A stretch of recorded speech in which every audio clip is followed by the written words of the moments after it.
네, 누가복음 강해 오늘 다 같이 보실 말씀은 누가복음 7장 32절에서 35절까지입니다. 누가복음 7장 32절에서 35절까지.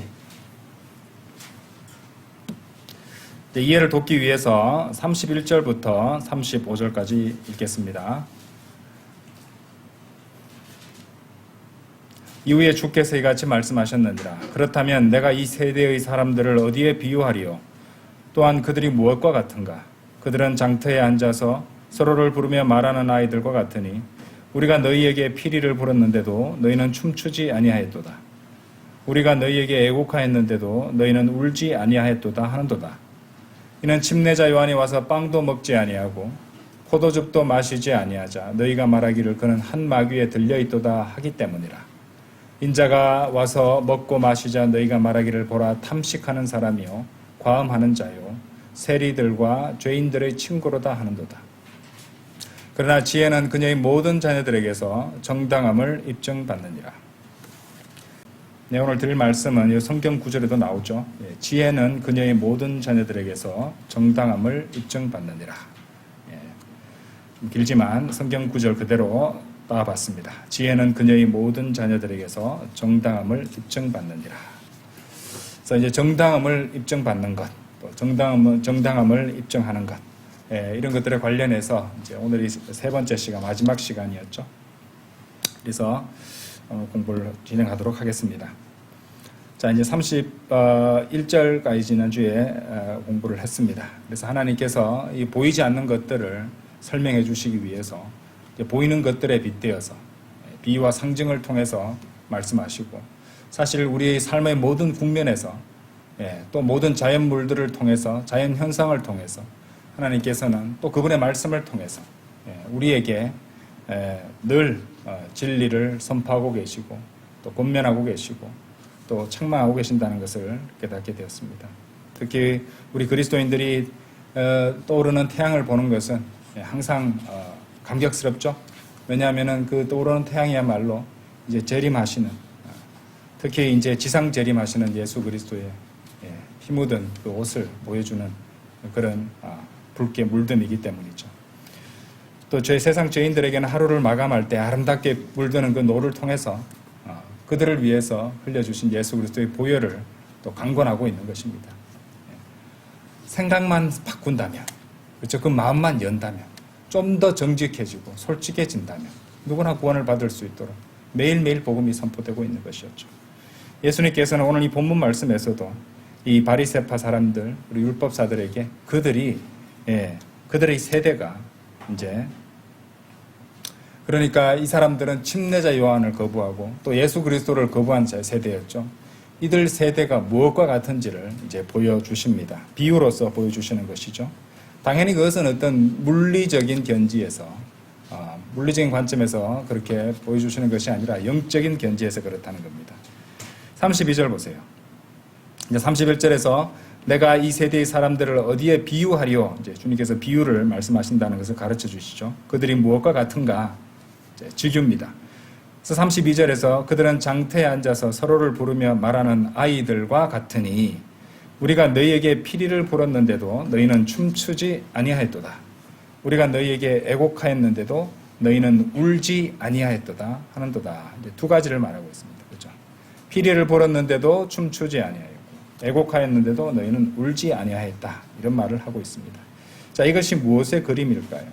일단 이제 이 본문 말씀을 그대로 이어서 보시면은 33절, 34절이 연결되고 있잖아요. 먼저 33절도 보시면은 이는 침례자 요한이 와서 빵도 먹지 아니하고 포도즙도 마시지 아니하자 너희가 말하기를 그는 한 마귀에 들려있도다 하기 때문이다. 아니 때문이라 이렇게 말씀하시죠. 그러니까 이제 침례자 요한이, 이제 이 전반부는 침례자 요한에 관한 얘기였어요. 그러니까 피를 불었는데도 춤추지 아니하였도다. 이렇게 말하는 이 대상은 침례자 요한에 대해서 이제 장터에 앉아서 서로를 부르며 말하는 아이들, 그 당시 침례자 요한을 거부하는 바리새파 사람들, 또 율법사들이 이제 침례자 요한에 대해서 하는 이 부분이 바로 첫 번째 부분이죠. 우리가 너희에게 피리를 불었는데도 너희는 춤추지 아니하였도다. 그래서 33절에서 침례자 요한 얘기를 하는 겁니다. 앞서 공부하셨던 누가복음 5장 가보세요. 5장 33절에도 이 이제 침례자 요한에 관한 그런 말씀이 나옵니다.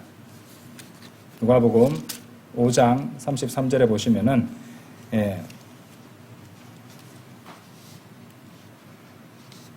자, 여기서 피리를 불었는데도 춤추지 않을 사람을 잘 보여주잖아요. 33절.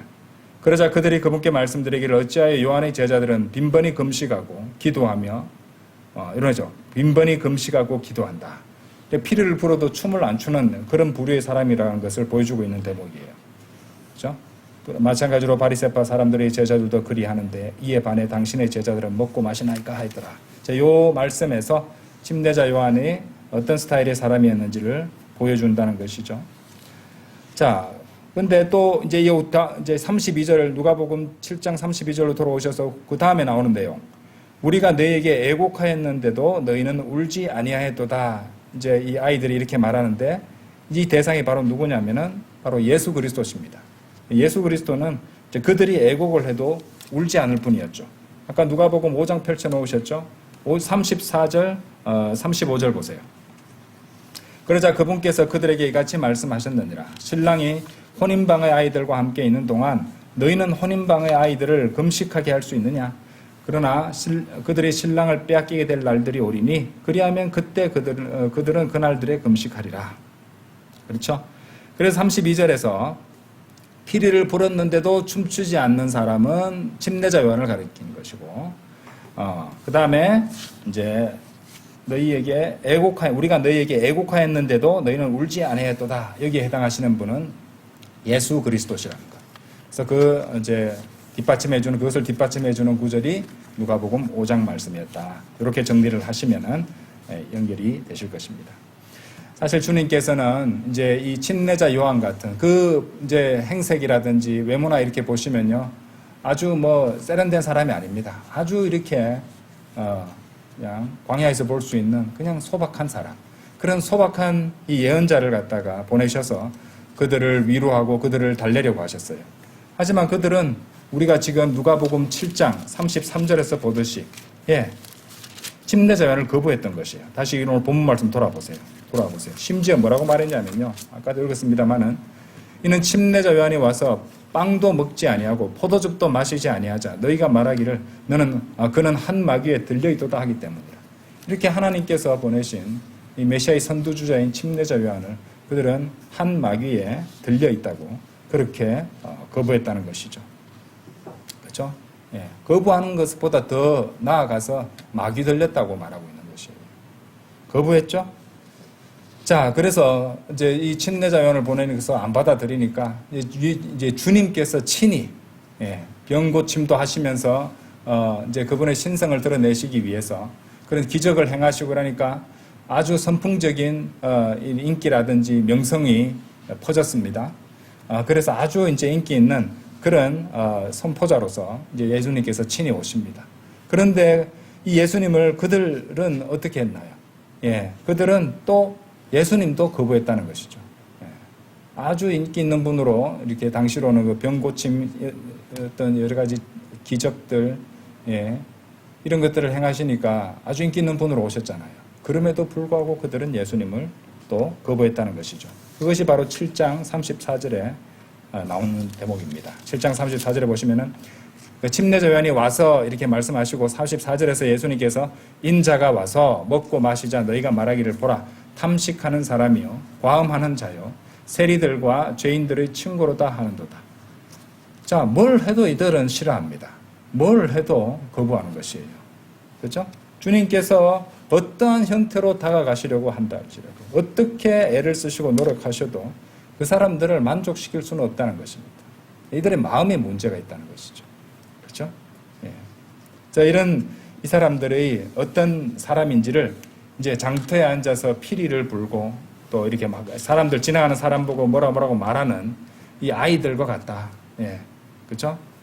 그렇게 주님께서 빗대어서 설명해 주셨던 것입니다. 침례자 요한과 예수 그리스도를 거부하는 그들 세대들. 단순히 이제 그 종교 지도자들이 이제 대표적으로 보여주시는 것이고, 사실은 이제 그 세대들 전체를 갖다가 꼬집어서 말씀하고 계시는 것이죠. 자, 34절 다시 보세요.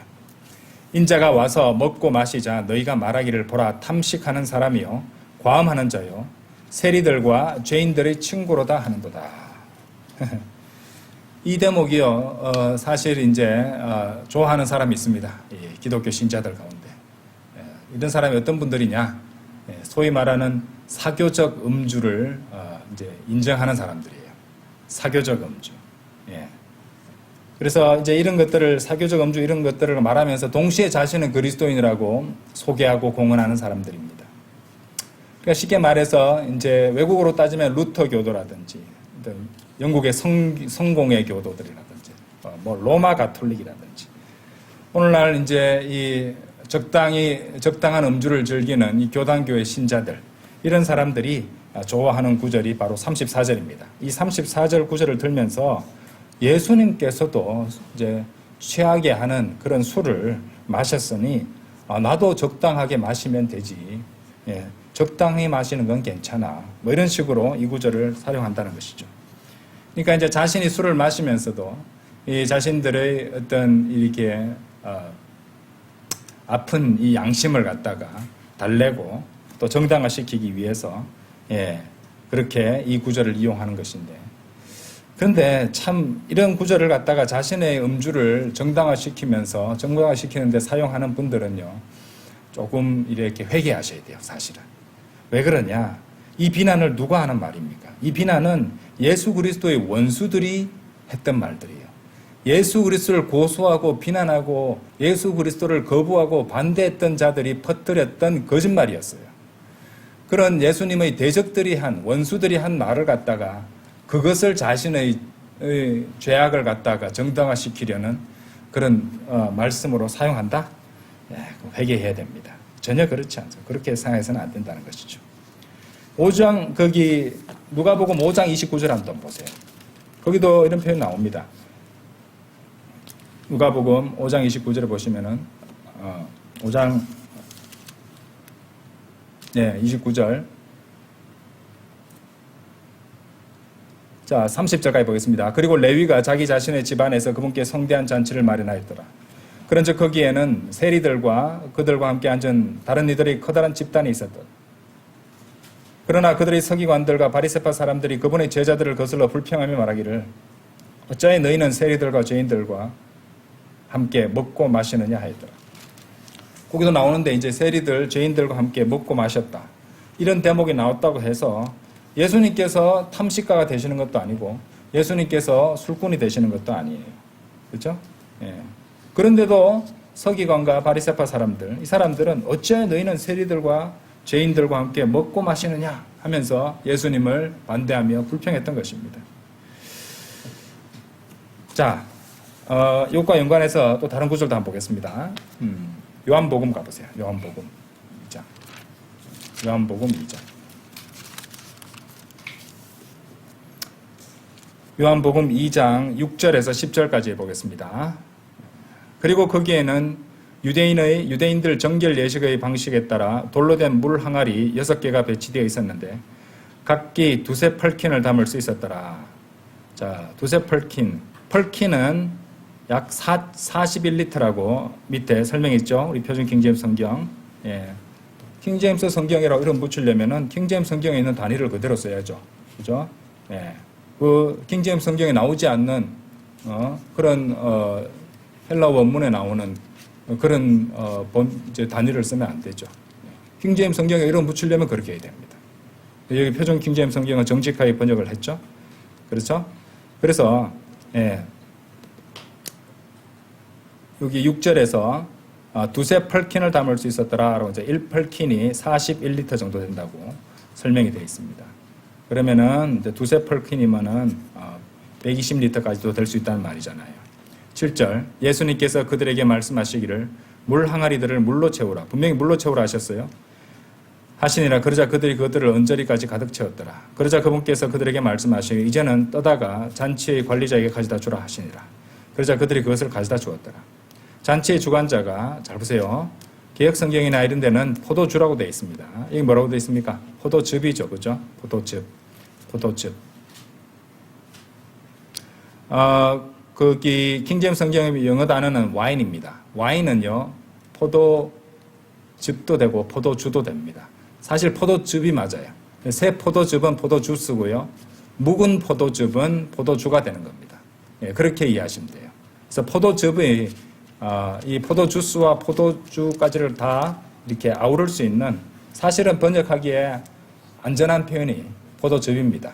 예, 그렇죠? 왜냐하면 와인이 이 당시 용법에 따라서 포도주도 될 수 있고 포도즙 주스도 될 수 있으니까, 그런 것처럼 표준 킹제임스 성경에서는 포도주라고도 하지 않고 포도주스라고도 하지 않고 포도즙이라는 것이에요. 왜냐하면 새 포도즙은 포도주스가 되는 것이고 묵은 포도즙은 포도주가 되기 때문이죠.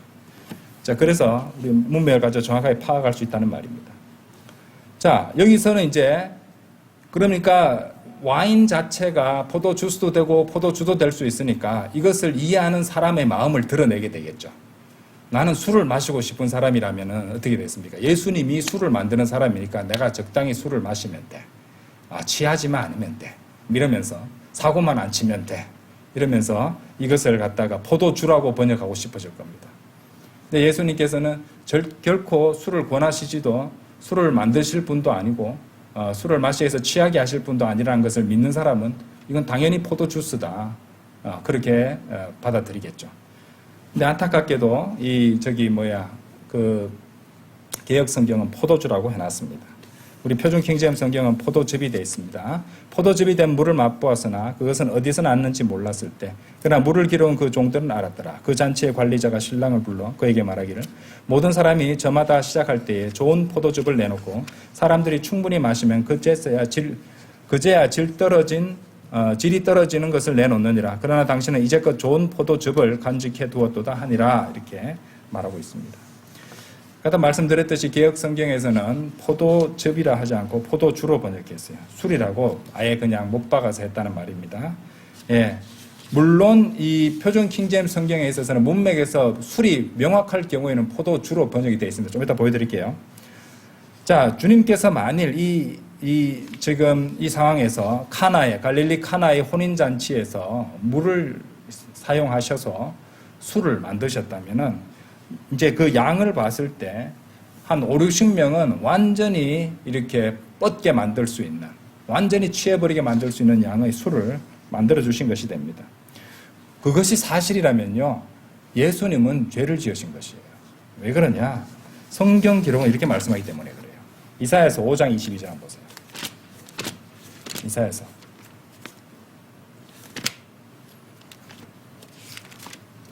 이사야서 5장 22절.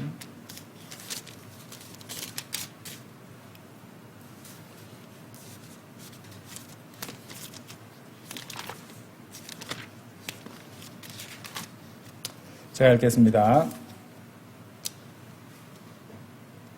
자, 포도주를 마시는데 막강한 자들과 독주를 섞는데 힘있는 사람들에게 화가 있기를 바라노라.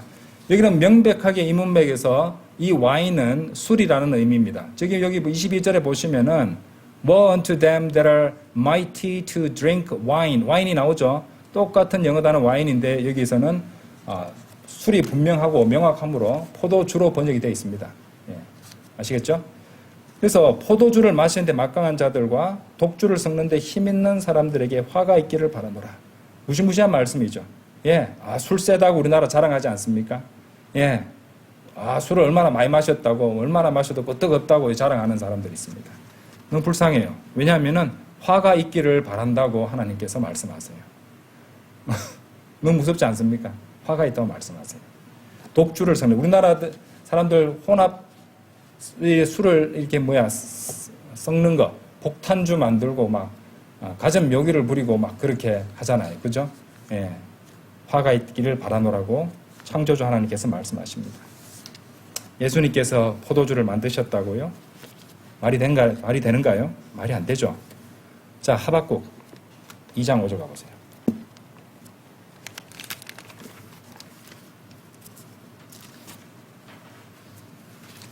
하박국 2장 5절.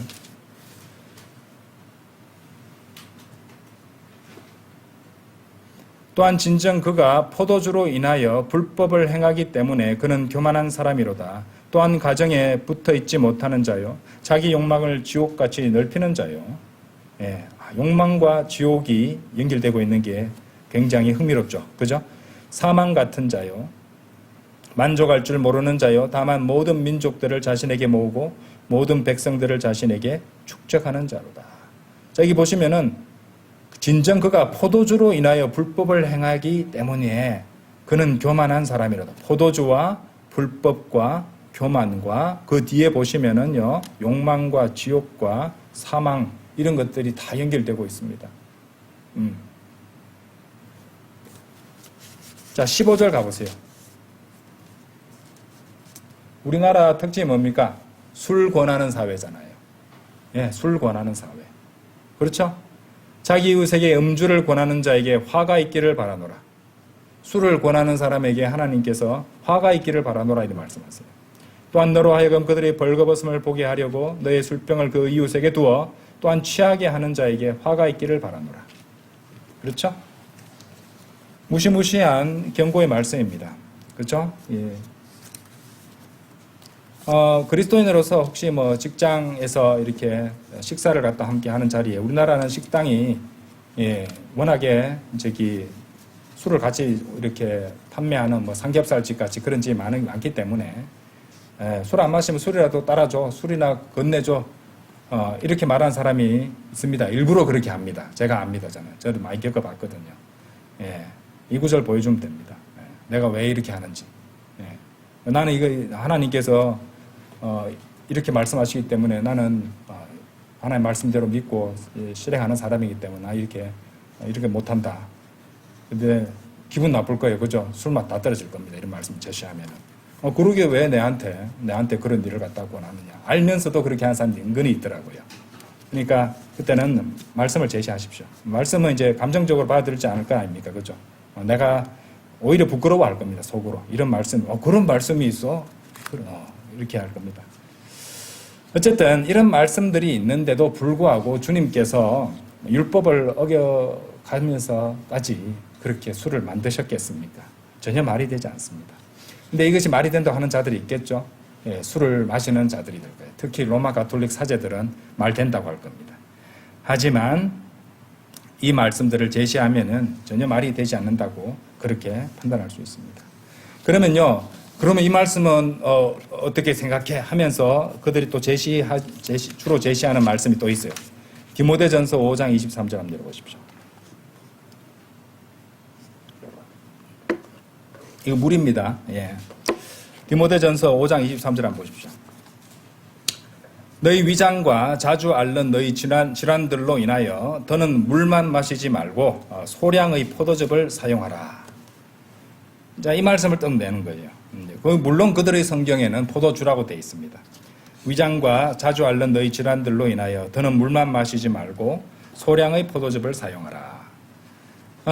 일단 이제 표준 킹제임스 성경은 이제 아까도 말씀드렸듯이 와인이 포도즙, 그러니까 포도주스도 되고 포도주도 의미할 수 있으니까 그 두 개를 다 의미할 수 있는 묵은 포도즙도 될 수 있고 새 포도즙도 될 수 있는 포도즙, 그죠? 예. 그래서 포도즙으로 번역을 했습니다. 이제 다른 역본들은 거의 다 포도주로 이제 돼 있습니다. 한글로 된 부분들을 보시면은. 그리고 이 디모데전서 5장 23절을 가지고 어떤 학자는 이렇게 주석을 하기도 합니다. 올바르게 사용된 포도주의 예. 그 말이 무슨 말인지 압니까? 술을도 올바르게 사용할 수 있어. 그런 얘기를 한다는 말이죠. 그게 약이잖아요. 그냥 약처럼 쓴다는 말이죠. 우리나라 사람들 술 먹었다를 갖다가 약간 미화해서 약주 하셨다고 말하잖아요. 어른들 술 마셨다 하는 게 좀 뭐래요. 약주 한 잔 하셨어요. 한 잔이 무슨 한 잔 몇 병 마셔놓고 그런 것과 같은 맥락이라고 생각하시면 됩니다.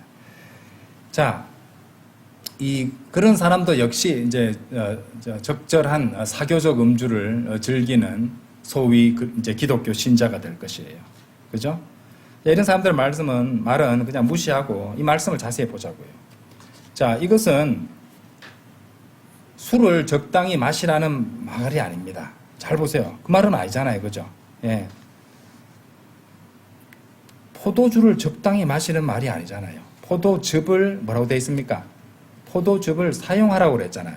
그러니까 이제 약간 이렇게 발효가 된, 술 정도까지는 아니라도 약간 발효가 된 포도즙이 될 수 있잖아요. 우리도 이렇게 매실청 같은 것들은 약간 발효가 된 거잖아요. 근데 매실청 같은 것들은 이제 이렇게 먹으면 배 아플 때 좋잖아요. 그 정도 느낌이라고 생각합니다. 술은 아닌데. 그래서 이제 이 같은 경우에서는 뭐라고 분명히 말했냐면 물만 마시지 말고 소량의 포도즙을 사용하라. 그러니까 물만 마시지 말고라고 말씀하시는 것은 이 포도즙과 물을 섞어서 마시라는 말입니다. 약으로. 물과 포도즙을 섞어서. 왜냐하면 발효된 매실과 또 물에 타서 마시잖아요, 우리가. 배 아플 때. 예. 그죠? 그런 것과 연관지어서 생각하시면 되는 겁니다. 약으로서, 약간의 알코올 성분이 약간 들어갈 수도 있어요. 발효된 효소 같은 것들이니까.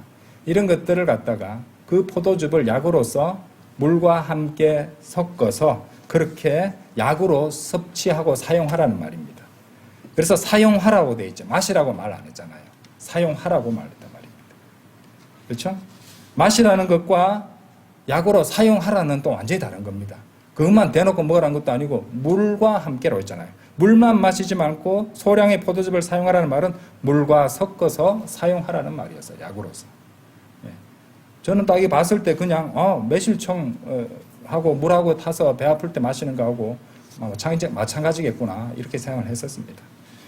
결국에는 이제 하나님께서 요렇게도 해석될 수 있고 저렇게도 해석될 수 있을 만한 그런 것처럼 보이는, 사실은 해석은 하나인데 이렇게도 해석될 수 있는 것처럼 보이고 저렇게도 해석될 수 있는 것들을 이제 그렇게 보이는 구절을 제시하셔서 선택하게 하시고 결국에 그 사람의 마음을 드러나게 하시는 것입니다. 그래서 이런 말이 있는 거예요. 당신이 성경을 읽을 때 성경께서 당신을 읽고 계시는 것이다. 예. 그래서 그런 말이 있는 겁니다. 적당히 성주를 즐기면서 기독교 신자라고 소개하고 싶은 그런 사람들을 마음을 드러내시기 위해서 이런 구절들이 있다는 것입니다.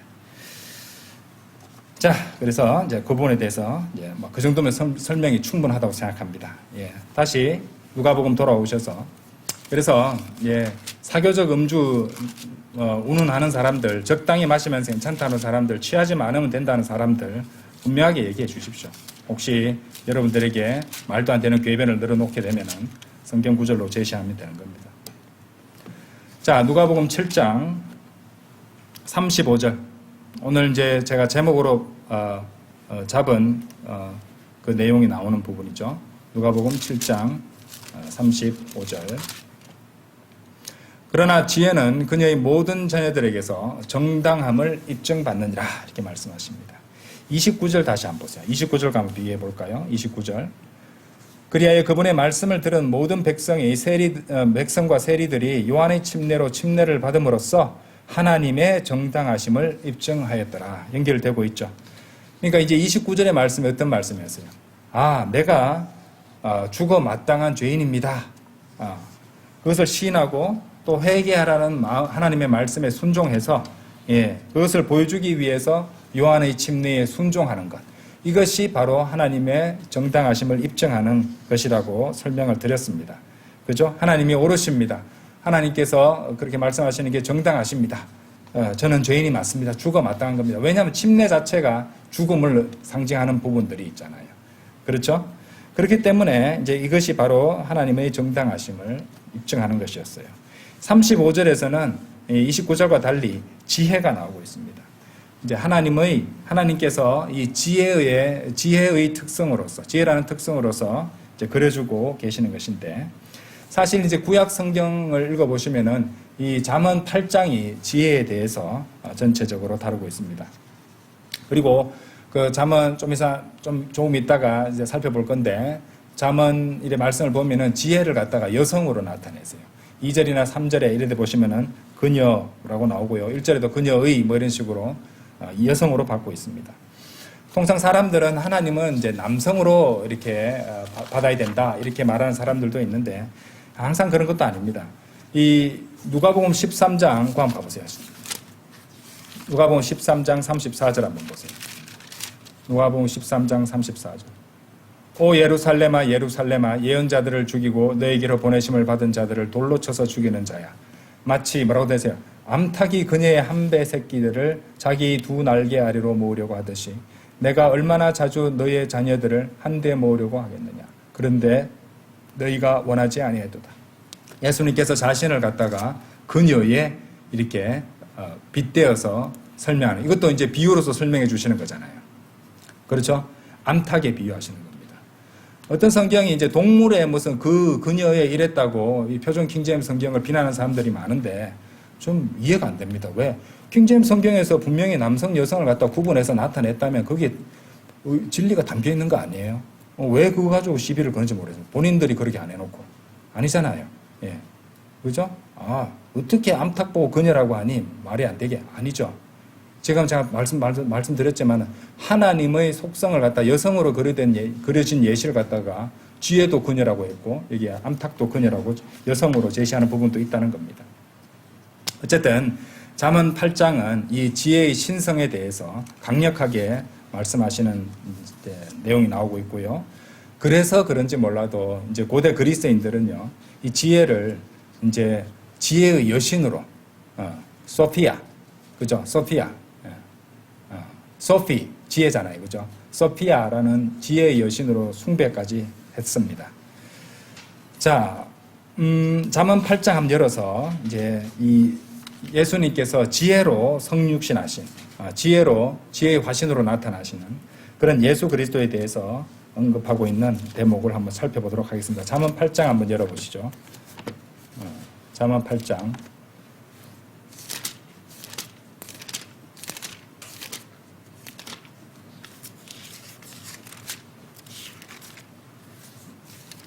잠언 8장 23절에서 30절까지인데요. 자, 한번 읽어보도록 하겠습니다. 잠언 8장 23절부터 30절까지입니다. 영원부터 시작부터 심지어 땅이 존재하기 전부터 내가 세움을 받았느니라. 자, 이 말씀은 창세기 1장 1절 이전의 내용이죠. 깊은 곳들이 없던 때 내가 드러났으니, 깊은 곳들이 없던 때니까 창세기 1장 2절 전입니다.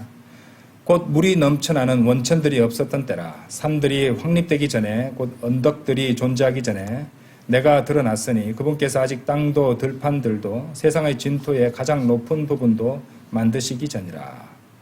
그분께서 하늘들을 예비하셨을 때 내가 거기에 있었으니 그분께서 그 깊은 곳의 표면 위에 제한을 두셨을 때라. 곧 그분께서 위로 구름들을 확고히 세우셨을 때요. 그분께서 깊음의 원천들에 힘을 주셨을 때요.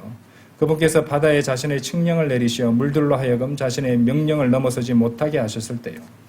그분께서 땅의 기초들을 지정하셨을 때라. 그때 나는 마치 그분과 함께 육성된 자로서 그분 곁에 있었노라. 그런즉 내가 매일 그분의 큰 즐거움이 되었고 항상 그분 앞에 큰 기쁨이 되었노라. 여러분들 이 말씀 방금 읽어보셨는데 요한복음 말씀 중에 요것과 연결되어서 떠오르는 구절 없으세요? 네. 요한복음 1장 한번 봐보세요. 요한복음 1장 1절에서 2절 한번 보겠습니다.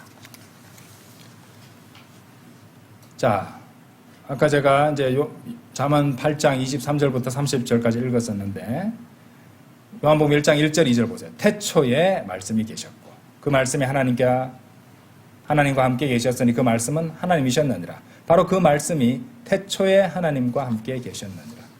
바로 그 말씀이 예수 그리스도잖아요.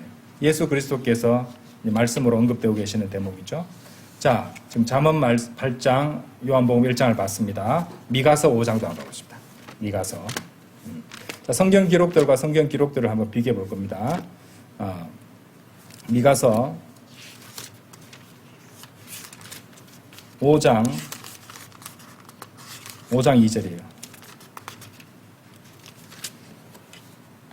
그러나 너 베들레헴 에프라타야 너는 유다의 수천 가운데서 작을지라도 실로 너에게서 이스라엘 가운데서 통치자가 될 자가 나에게 나아오리라.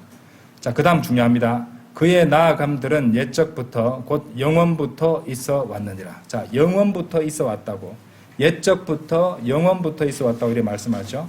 아까 그 잠언 8장 23절에서 뭐라고 했습니까? 영원부터 시작부터 심지어 땅이 존재하기 전부터 내가 세움을 받았느니라. 이렇게 말씀하고 있다는 말입니다. 그래서 태초를 말씀하시는 요한복음 1장 1절 2절 예수 그리스도 말씀으로 언급하고 있었죠. 그리고 미가서 5장 2절, 잠언 8장 우리가 아까 보셨던 23절부터 보셨는데 이 세 구절이 서로 연결되고 있다는 것입니다. 자, 그것이 부족하다면요. 다시 잠언 한번 돌아가 보세요. 잠언 8장 다시 한번 돌아가 보세요. 잠언 8장. 자, 이번에는 8장 35절, 36절 두 말씀 보겠습니다. 이는 나를 발견하는 자는 누구나 생명을 발견하고. 무엇이 생각나나요? 나를 발견하는 자는 누구나 생명을 발견하고. 요한일서 5장 12절. 아들이 있는 자는 생명이 있고. 이래 말씀하시잖아요. 그죠? 요한일서 5장 12절 말씀과 연결이 되고 있습니다.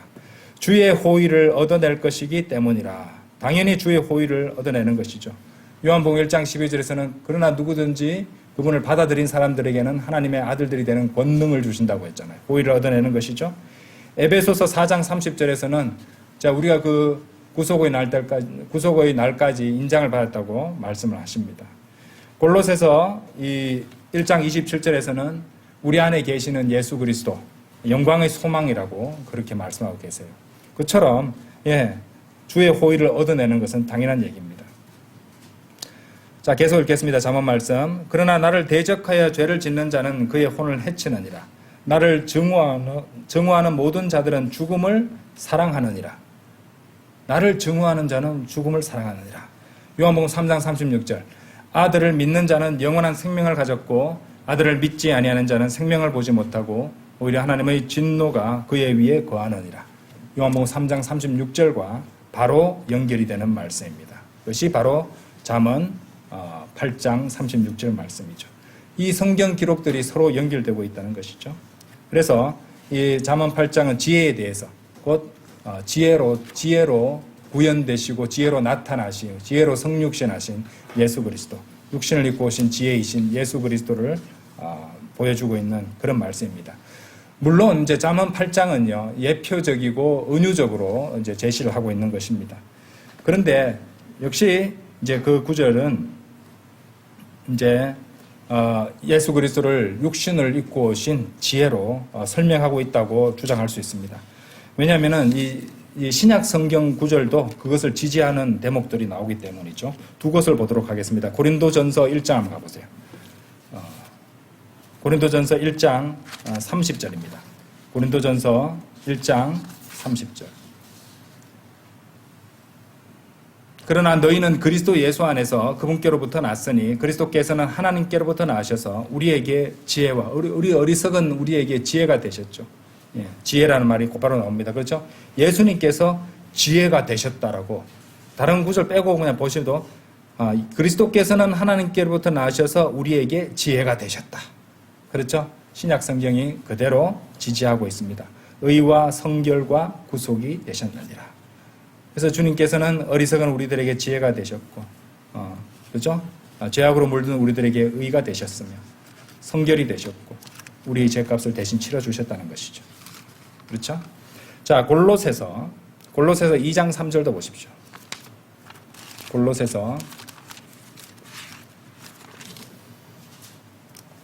왜 그분이 지혜가 되셨냐? 를 갖다가 그 말씀이 당연하고 분명한 사실이다, 진리다라고 말할 수 있냐면요. 골로새서 2장 3절에서 이렇게 말씀하세요. 그분 안에는 지혜와 지식의 모든 보물들이 감추어져 있느니라. 그렇죠? 예, 지혜가 그분 안에 감춰지고 있다. 예수님과 더불어서 지혜가 계속해서 언급되는 것, 이런 데 주목해야 됩니다. 자, 이제 정리를 해보겠습니다. 우리는 3주간 하나님의 정당하심을 입증한다는 것. 그렇죠? 예, 그 앞에는 이제 정당함을 입증받는 것, 칭의, 이런 표준 킹제임 성경에서 살아난 귀한 한글 표현들, 예, 한국 사람들에게 그죠? 표준 킹제임 성경과 더불어서 최초로 살아난 그 말씀의 그 교리적 의미들 살펴보고, 그렇죠? 그 다음에 이제 하나님의 정당하심을 입증하는 문제에 대해서도 우리가 3주간, 오늘이 마지막 시간이었어요. 그래서 원래 제가 이제 처음에 할 때 이제 2시간으로 계획을 했었는데 양이 너무 많아가지고 제가 3시간으로 만든 겁니다. 어쨌든 핵심은 그것이에요. 어느 시대에 살든지 하나님의 자녀가 해야 될 일은요. 하나님께서는 정당하시지만 나 자신은 틀렸다고 선언함으로써 하나님의 정당하심을 입증하는 일이란 말입니다. 그리고 우리가 정당하게 되려면 하나님께서 우리에게 하라고 말씀하신 일을 해야 된다는 것이죠. 자, 이 성경 구절들을 갖다가 이와 관련해서 한번 살펴보도록 하겠습니다. 자, 먼저 시편 51편 4절입니다. 시편 51편 4절.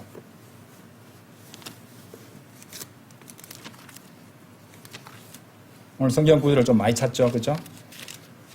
당신 오직 당신을 대적하여 제가 죄를 지었고 당신의 목전에서 이러한 악을 행하였나이다. 이는 당신께서 말씀하실 때 친히 정당함을 입증받으시도록 하려 함이요 당신께서 심판하실 때 무결하게 되시도록 하려 함이니이다. 자, 그래서 당신을 대적하여 제가 죄를 지었고 당신의 목전에서 이러한 악을 행하였다고 하나님께 시인하고 자백하고 있습니다. 그 다음에 그것이 이는 당신께서 말씀하실 때 친히 정당함을 입증받으시도록 하려 함이요라고 분명히 말씀하죠. 지금 우리가 배우고 있는 이 주제와 연결된 아주 귀한 말씀입니다. 시편 51편 4절은요. 그래서 이제 구원받은 성도들은 이 말씀 우리에게 적용해 보면요. 이 죄들로 인해서 하나님과의 교제가 깨어지지 않도록 항상 자신을 살펴서 자신의 죄들을 자백하고 예수 그리스도의 보혈을 적용함으로써 하나님의 정당하심을 항상 입증하고 있어야 됩니다. 예. 그것이 바로 요한일서 1장 7절 9절에 잘 나와 있죠. 그렇죠? 자, 로마서 3장 4절도 가보겠습니다. 로마서 3장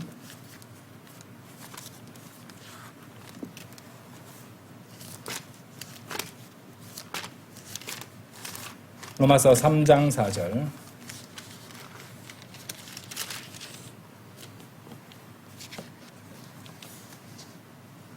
하나님께서 금하시기를 바라노라. 진정 하나님은 참되시나 모든 사람은 저마다 거짓말쟁이로다. 기록된 바와 같으니 당신께서 친히 말씀하신 것들로 정당함을 입증받으려 하시며 당신께서는 판단받으실 때 이기려 하시나이다 하였더라. 그러니까 어떤 죄인이라도 자신이 거짓말쟁이 죄인에 지나지 않으며 하나님만이 참되시다는 것을 시인해야 되고 그분께로 돌이키는 회개를 통해서 그러니까 하나님의 정당하심을 입증해야 된다는 것입니다. 하나님만이 참되십니다. 저는 거짓말쟁이입니다. 저는 죄인입니다. 그래서 하나님께로 돌이키는 이런 회개를 통해서 하나님의 정당하심을 입증할 수 있다는 것이죠. 왜? 그렇게 해야만 구원을 받을 수 있기 때문입니다. 그렇죠? 하나님의 정당하심을 입증을 해야 돼요. 그렇죠? 그래야 구원을 받을 수 있습니다. 구원을 가기 위해서 첫 단계가 그겁니다. 회개예요, 회개. 이 구약 성도들이 어떻게 했던가요?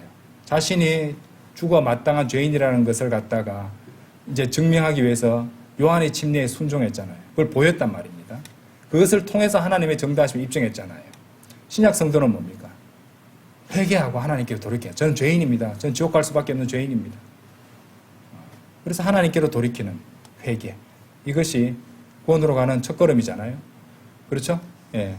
회개가 처음입니다. 그러고 믿는 거잖아요. 그래서 회개를 하나님의 정당하심을 입증하는 것과 연결지을 수 있다는 말입니다. 그렇죠? 그런데 참으로 안타깝게도 오늘날 대부분의 죄인들, 이 세상 대부분의 사람들은 완고한 죄인들입니다. 이 사람들은요, 아주 걸레와 누더기와 같은 그런 자신의 의를 굳게 붙잡고 있습니다. 너무 가슴 아프죠. 요즘은요, 자신한테 조금이라도 좀 기분 나쁘게 만들면요, 도끼 눈을 해가지고, 뚱 해가지고, 그죠? 분노합니다. 자신은 잘못한 게 없다는 거예요. 잘못해도 잘못을 인정하지 않으면 잘못이 없어지기 때문에 끝까지 우기는 사람들이 많습니다. 그렇죠? 요즘 그런 세상 살잖아요. 바보같이 인정해버리면 자기가 다 물어줘야 되니까.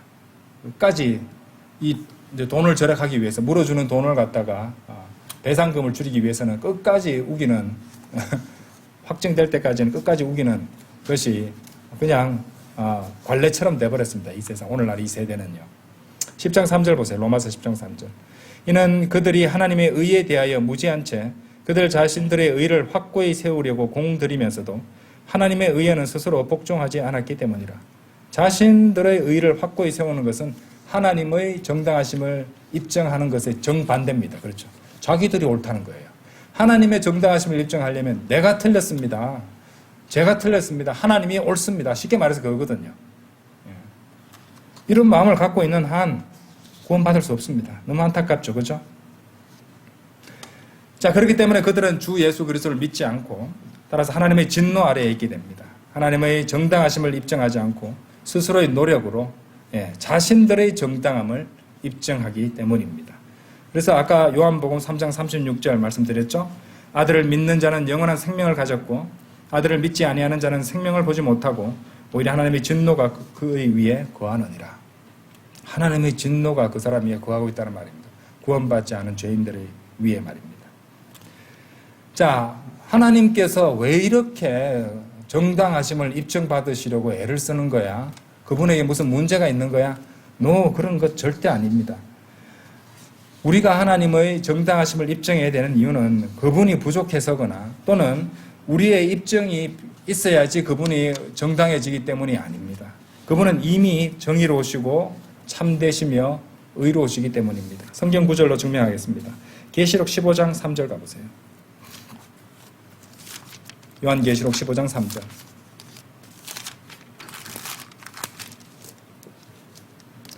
그리고 그들이 하나님의 종 모세의 노래와 어린 양의 노래를 부르면서 이같이 말씀드리니라. 전능하신 주 하나님이여, 당신의 역사들은 위대하고 놀랍나이다. 성도들의 왕이신 당신이여, 당신의 길들은 보세요, 정의롭고 참되나이다. 이렇게 말씀하시죠.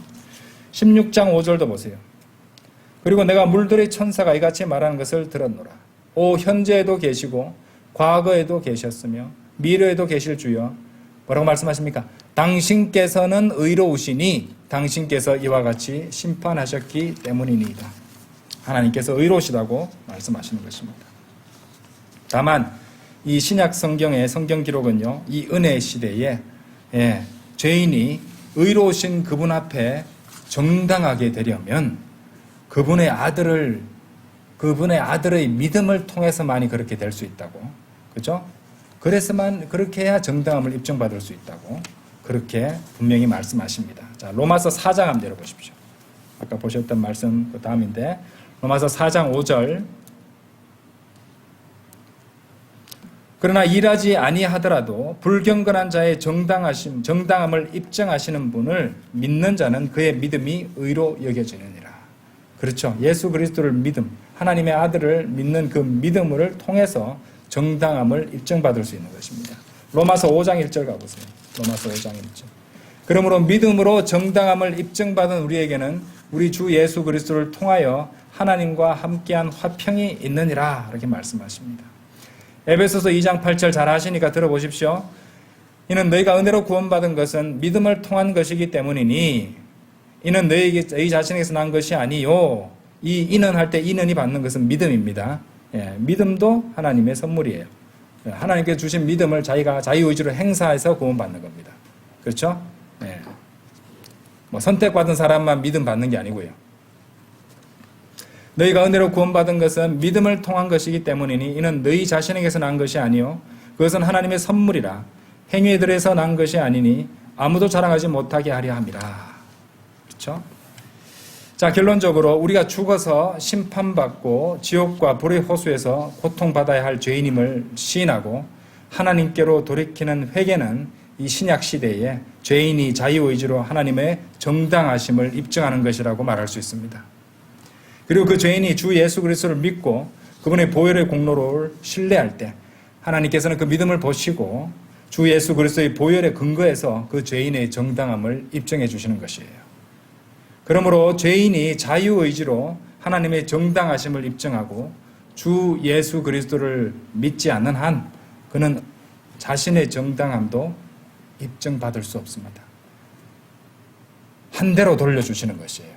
그들이 하나님의 정당하심을 입증하지 않았기 때문에 하나님께서도 그들의 정당하심을 입증해 주시지 않는 것입니다. 이 원칙은 말씀에도 적용되죠. 하나님께서는 그분의 말씀을 대하는 사람의 태도에 따라서 그 사람에게 그대로 갚아주십니다. 여러분의 말씀을 대하는 태도를 한번 생각해 보세요. 말씀을 변개시키는 자들이 얼마나 큰 벌을 받게 될 것인지 한번 생각해 보십시오. 자, 구원받은 우리들도 마찬가지죠. 우리는 구원받은 그리스도인으로서 매 순간 자신의 육신적 자아가 틀렸음을 시인하고 하나님의 정당하심을 입증하는 삶을 살아야 됩니다. 하나님이 옳으십니다. 말씀이 진리입니다. 말씀대로 순종하겠습니다. 왜 우리는 그렇게 살아가야 되는 것인가? 주님께서 의롭지 않은 우리의 정당함을 예수 그리스도의 보혈로 보시고 그 보혈의 공로로서 정당함을 입증해 주시고 또 우리들이 전혀 의롭지 아니한데도 예수 그리스도의 공로로 우리를 의롭다고 저 의롭지 않은 죄인을 의롭다고 선언해 주셨기 때문입니다. 우리 몸이 구속받을 때까지는 우리는 항상 죄와 연루될 수밖에 없습니다. 그렇기 때문에 주님 오실 때까지는 우리는 매일매일 어떻게 살아야 되냐면 하나님의 정당하심을 입증하는 삶을 살아야 돼요. 매 순간 저의 육신은 틀렸습니다. 제 생각은 틀렸습니다. 하나님의 인도하심과 하나님의 말씀이 옳습니다. 하나님이 정당하십니다. 저를 인도해 주십시오. 말씀에 순종하겠습니다. 제가 지금 머릿속을 헤매는 여러 가지 머릿속을 맴도는 여러 가지 생각들은 저의 육신적 생각입니다. 이 생각들 중 어느 하나도 하나님 앞에 옳은 것은 아무것도 없습니다. 성령님께서 넣어주는 생각, 말씀으로 전해주시는 생각, 기도를 통해서 주님과 교제할 때 주시는 확신, 이런 것들을 붙잡고 살아가야지. 자신의 감정과 마음과 생각과 이런 것들을 붙잡고 그것을 따르면은 그 순간은 결국에는 성령님을 무시하고 하나님의 정당하심을 입증하지 않고 자신의 정당함을 입증하며 사는 것이 되어버리는 것이에요. 육신의 정당함을 입증하고 사는 것은 안 되지 않습니까, 여러분들? 3주 동안 한 공부가 여러분들에게 귀한 교훈과 또 믿음의 양식이 되기를 간절히 바랍니다. 다 같이 기도드리겠습니다.